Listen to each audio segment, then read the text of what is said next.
மற்றும் ஒரு அண்மை செய்தியை பார்த்துக் கொண்டிருக்கிறோம். பாமக அன்புமணி தரப்பு வழக்கறிஞர் பாலுவிற்கு எதிராக ராமதாஸ் ஆதரவாளர்கள் போராட்டத்தை மேற்கொண்டிருக்கிறார்கள். அது தொடர்பான காட்சிகளை பார்த்து வருகிறோம்.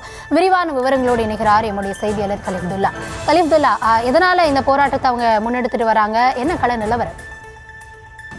வணக்கம். பாமக நிறுவனர் மருத்துவர் ராமதாஸுக்கும் அன்புமணி ராமதாஸுக்கும் இடையே தொடர்ந்து கருத்து முரண்பாடு நீடித்து வரும் நிலையில் கடந்த 9ஆம் தேதி மாமல்லபுரத்தில் அன்புமணி தலைமையில் பொதுக்குழு கூட்டம் நடைபெற்றது. அதனைத் தொடர்ந்து கடந்த 10ஆம் தேதி ராமதாஸ் தலைமையில் பூம்புகாரில் வன்னியர் சங்கத்தின் சார்பில் மகளிர் மாநாடு நடைபெற்றது.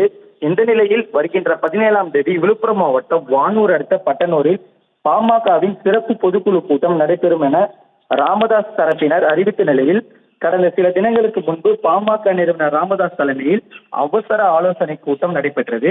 இதில் பாமக கட்சியின் முக்கிய நிர்வாகிகள் கவுத், தலைவர் ஜி.கே. மணி, தலைமை நிலை செயலாளர் அன்பழகன், பரசுராமன் உள்ளிட்டோர் பாமக நிறுவனர் ராமதாஸ் உள்ளிட்ட அவசர ஆலோசனையில் ஈடுபட்டனர்.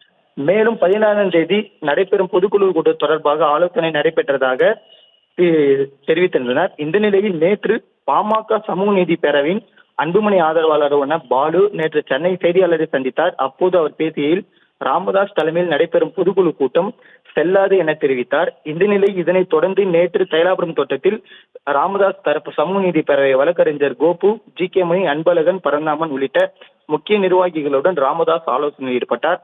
அப்போது கோபு, பாலு ராமதாஸை சொல்ல எந்த அதிகாரம் கட்சியால் நீக்கப்பட்ட பாலு எந்த அதிகாரம் அவருக்கு கிடையாது என தெரிவித்திருந்தார்.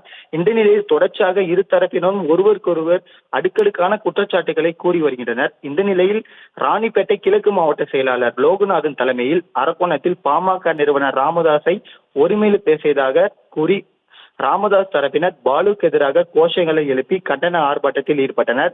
மேலும் பாலுவின் புகைப்படத்தில் கருப்பு டேப் ஒட்டி பாலுக்கு எதிராக பல்வேறு கோஷங்களை எதிராக எழுப்பி கண்டன ஆர்ப்பாட்டத்தில் ஈடுபட்டனர். இதனால் அப்பகுதியில் சிறிது நேரம் பரபரப்பு ஏற்பட்டது.